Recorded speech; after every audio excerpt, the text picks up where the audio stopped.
மணத்தக்காளி கீரை சமைக்க பூண்டு, வெங்காயம், தக்காளி, பருப்பு கொஞ்சம் அலசி எடுத்து வச்சது,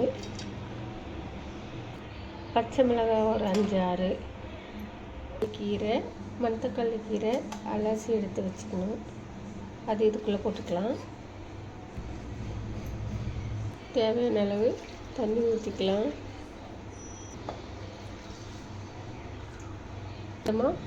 புளி சேர்த்துக்கலாம்.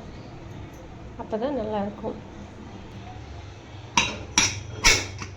ஒரு 5 6 விசில் விட்டு இறக்கிக்கலாம். கீரை வெந்துருச்சுங்க.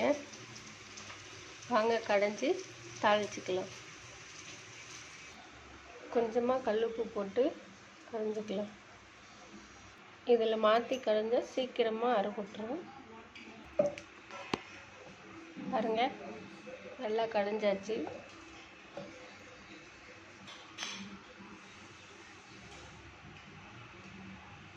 எடுத்து வச்ச தண்ணியை இதில் சேர்த்துக்கலாம்.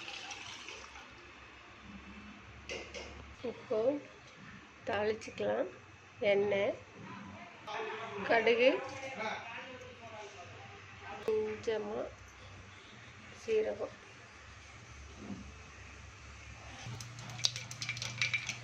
இப்போ இந்த கீரையை அதில் சேர்த்துக்கலாம். சேர்த்தாச்சு.